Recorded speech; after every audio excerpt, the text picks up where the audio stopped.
Évangile de Jésus-Christ selon saint Jean, chapitre 9. En passant, Jésus vit un homme aveugle de naissance.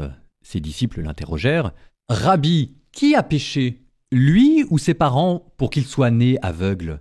Jésus répondit. « Ni lui ni ses parents n'ont péché, mais c'était pour que les œuvres de Dieu se manifestent en lui. Il faut travailler aux œuvres de celui qui m'a envoyé tant qu'il fait jour. La nuit vient où personne ne pourra plus y travailler. Aussi longtemps que je suis dans le monde, je suis la lumière du monde. » Cela dit, il cracha à terre et, avec de la salive, il en fit de la boue. Puis il appliqua la boue sur les yeux de l'aveugle et lui dit « Va te laver à la piscine de Siloé ». Ce nom se traduit « envoyé ». L'aveugle y alla donc, et il se lava. Quand il revint, il voyait. Ses voisins et ceux qui l'avaient observé auparavant, car il était mendiant, dirent alors « N'est-ce pas celui qui se tenait là pour mendier ?» Les uns disaient « C'est lui », les autres disaient « Pas du tout, c'est quelqu'un qui lui ressemble ». Mais lui disait « C'est bien moi ». Et on lui demandait « Alors comment tes yeux se sont-ils ouverts ?» Il répondit « L'homme qu'on appelle Jésus a fait de la boue. Il me l'a appliqué sur les yeux et il m'a dit « Va à Siloé et lave-toi ». J'y suis donc allé et je me suis lavé, alors j'ai vu. Ils lui dirent « Et lui, où est-il » Il répondit « Je ne sais pas ». On l'amène aux pharisiens, lui l'ancien aveugle. Or c'était un jour de sabbat que Jésus avait fait de la boue et lui avait ouvert les yeux. À leur tour, les pharisiens lui demandaient comment il pouvait voir. Il leur répondit « Il m'a mis de la boue sur les yeux, je me suis lavé et je vois ». Parmi les pharisiens, certains disaient « Cet homme-là n'est pas de Dieu, puisqu'il n'observe pas le repos du sabbat ». D'autres disaient « Comment un homme pécheur peut-il accomplir des signes pareils ?» Ainsi donc, ils étaient divisés. Alors il s'adresse de nouveau à l'aveugle. « Et toi, que dis-tu de lui puisqu'il t'a ouvert les yeux ?» Il dit « C'est un prophète ». Or, les Juifs ne voulaient pas croire que cet homme avait été aveugle et que maintenant il voyait. C'est pourquoi ils convoquèrent ses parents et lui demandèrent « Cet homme est bien votre fils, et vous dites qu'il est né aveugle ? Comment se fait-il qu'à présent il voit ?» Les parents répondirent « Nous savons bien que c'est notre fils et qu'il est né aveugle. Mais comment peut-il voir maintenant? Nous ne le savons pas. Et qui lui a ouvert les yeux? Nous ne le savons pas non plus. Interrogez-le. Il est assez grand pour s'expliquer. » Ses parents parlaient ainsi parce qu'ils avaient peur des Juifs. En effet, ceux-ci s'étaient déjà mis d'accord pour exclure de leur assemblée tous ceux qui déclaraient publiquement que Jésus était le Christ. Voilà pourquoi les parents avaient dit « Il est assez grand, interrogez-le ». Pour la seconde fois, les pharisiens convoquèrent l'homme qui avait été aveugle et lui dirent « Rends gloire à Dieu. Nous savons, nous, que cet homme est un pécheur. » Il répondit « Est-ce un pécheur? Je n'en sais rien. Mais il y a une chose que je sais, j'étais aveugle et à présent je vois. » Ils lui répondirent alors « Comment a-t-il fait pour t'ouvrir les yeux ?» Il leur répondit « Je vous l'ai déjà dit et vous n'avez pas écouté. Pourquoi voulez-vous m'entendre encore une fois? Serait-ce que vous aussi vous voulez devenir ses disciples ?» Ils se mirent à l'injurier. « C'est toi qui es son disciple. Nous, c'est de Moïse que nous sommes les disciples. Nous savons que Dieu a parlé à Moïse, mais celui-là, nous ne savons pas d'où il est. » L'homme leur répondit « Voilà bien ce qui est étonnant. Vous ne savez pas d'où il est, et pourtant il m'a ouvert les yeux. Dieu, nous le savons, n'exauce pas les pécheurs. Mais si quelqu'un l'honore et fait sa volonté, il l'exauce. Jamais encore on n'avait entendu dire que quelqu'un ait ouvert les yeux à un aveugle de naissance. Si lui n'était pas de Dieu, il ne pourrait rien faire. » Ils répliquèrent « Tu es tout entier dans le péché depuis ta naissance, et tu nous fais la leçon ?» Et ils le jetèrent dehors. Jésus apprit qu'il l'avait jeté dehors. Il le retrouva et lui dit « Crois-tu au Fils de l'homme ?» Il répondit « Et qui est-il, Seigneur, pour que je croie en lui ?» Jésus lui dit « Tu le vois, c'est lui qui te parle. » Il lui dit « Je crois, Seigneur. » Et il se prosterna devant lui. Jésus dit alors « Je suis venu en ce monde pour rendre un jugement, que ceux qui ne voient pas puissent voir, et que ceux qui voient deviennent aveugles. » Parmi les pharisiens, ceux qui étaient avec lui entendirent aussi ces paroles et lui dirent « Serions-nous aveugles, nous aussi ?» Jésus leur répondit « Si vous étiez aveugles, vous n'auriez pas de péché. Mais du moment que vous dites « Nous voyons », votre péché demeure. » Évangile selon saint Jean, chapitre 10. Amen, amen, je vous le dis. Celui qui entre dans l'enclos des brebis sans passer par la porte, mais qui escalade par un autre endroit, celui-là est un voleur et un bandit. Celui qui entre par la porte, c'est le pasteur, le berger des brebis.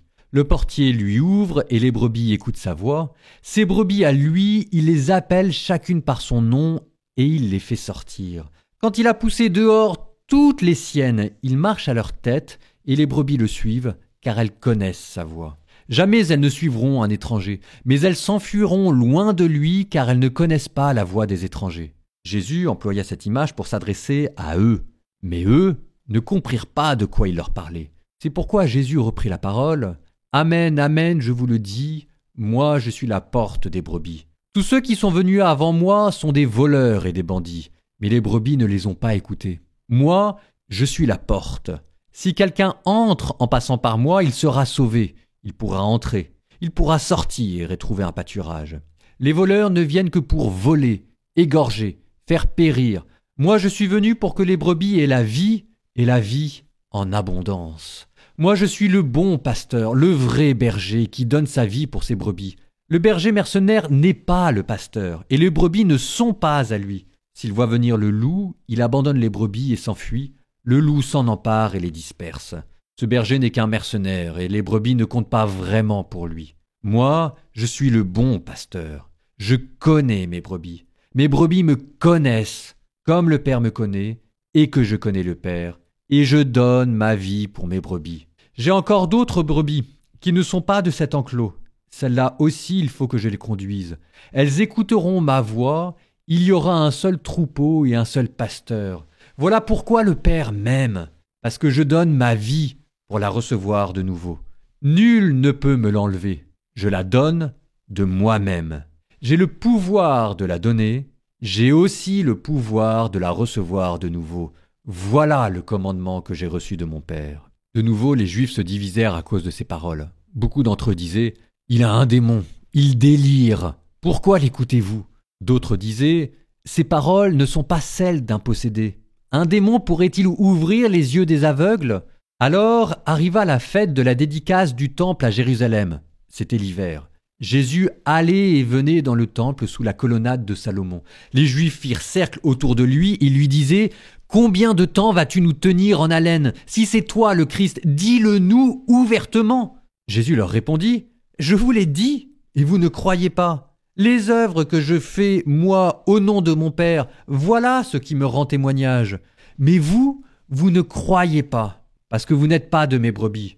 Mes brebis écoutent ma voix, moi je les connais et elles me suivent. Je leur donne la vie éternelle, jamais elles ne périront, et personne ne les arrachera de ma main.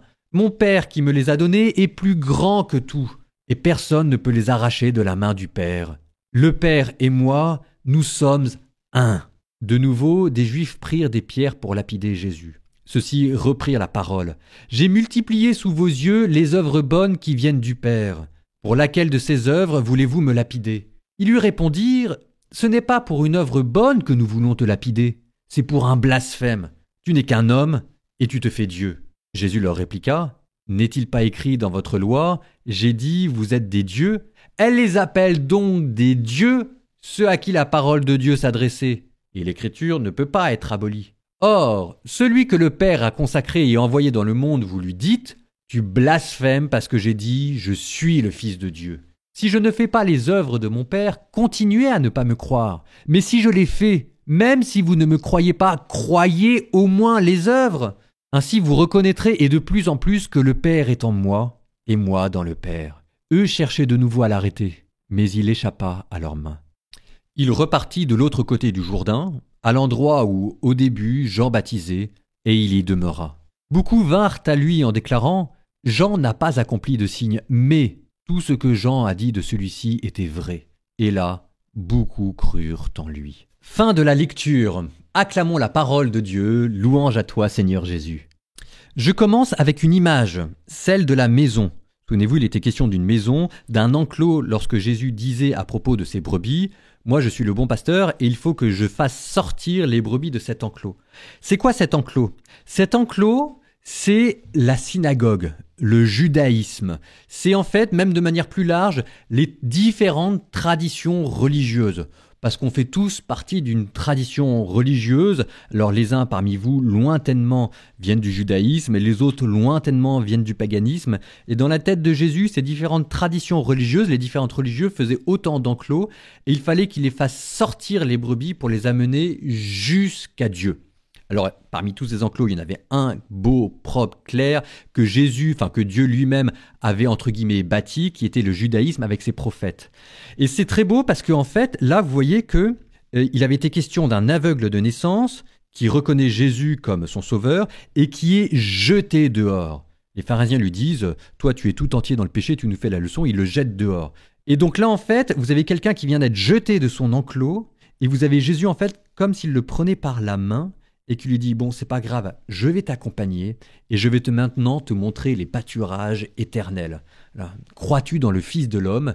Et la personne lui dit « Qui est-il pour que je croie en lui ?» Jésus lui dit « Tu le vois », sachant qu'en plus, il vient d'être guéri. L'homme se met à genoux et se met à croire. Il vient de voir la vie éternelle. Et nous aussi, ça veut dire que Jésus nous prend de nos enclos, qui étaient ce qu'ils étaient, avec nos différentes traditions, nos différentes cultures, pour nous emmener vers la civilisation éternelle, la Jérusalem céleste, les pâturages de Dieu, contempler Dieu, avoir l'Esprit Saint, pouvoir boire en son sein. Et alors, ce qu'il y a de très beau, c'est qu'en fait, ça se fait à l'intérieur de nous. C'est Jésus qui parle à notre cœur et nous reconnaissons sa voix. En fait, c'est ça ce qu'il y a d'extrêmement fort et d'extrêmement beau dans la religion chrétienne, c'est quand Dieu nous parle, on le sait. Alors je sais bien que dans la prière, on a tous nos propres difficultés, parfois on ressent des choses, parfois on ne les ressent pas, etc. N'empêche que quand on nous parle du bien, quand on nous parle de la justice, quand on nous parle de la pureté, on sait si ça vient de Dieu ou si ça vient pas de Dieu. On sait si jamais ça a la clarté de l'évangile, si jamais ça a la puissance de l'Esprit Saint, et on est capable de reconnaître la voix de Dieu qui parle à travers les hommes, à travers la Bible, à travers la prière, et qui vient nous expliquer ce que c'est que l'exode, le passage de la terre au ciel.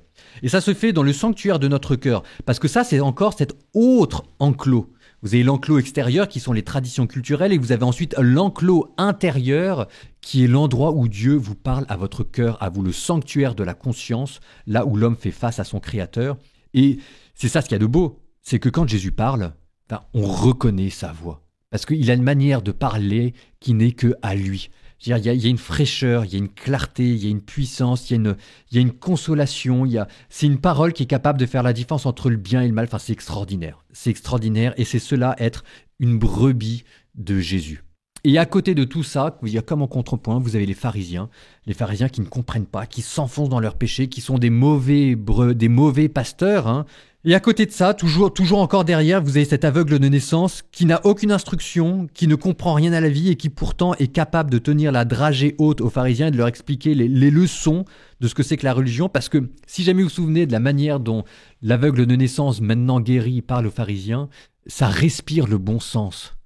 Quand quelqu'un fait le bien, on sait qu'il fait le bien. Quand quelqu'un fait un miracle, on sait d'où ça vient. Et quand un religieux ne comprend pas ce que ça veut dire que de faire un miracle, quand un religieux, qu'il soit d'une autre religion, qu'il soit un prêtre, ne comprend pas ce que ça veut dire que de faire le bien, ça veut dire en fait qu'il n'a rien compris. Bon, donc tout ça pour dire que nous rendons grâce à Dieu parce qu'il nous parle et nous amène d'un enclos à un autre enclos, d'un enclos terrestre à un enclos céleste en passant par les verts pâturages. Et nous terminons, comme à notre habitude, par un morceau de poésie tiré de l'Ancien Testament.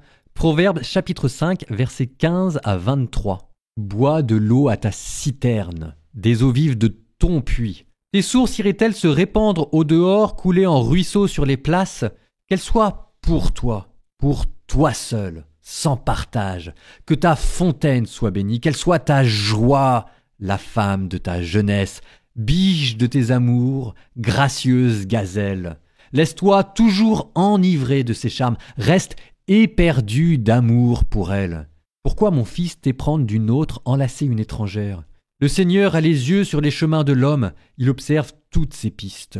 Les crimes du méchant se retournent contre lui, il est captif des liens de son péché. Il mourra faute de discipline, et par trop de folie, il se perdra.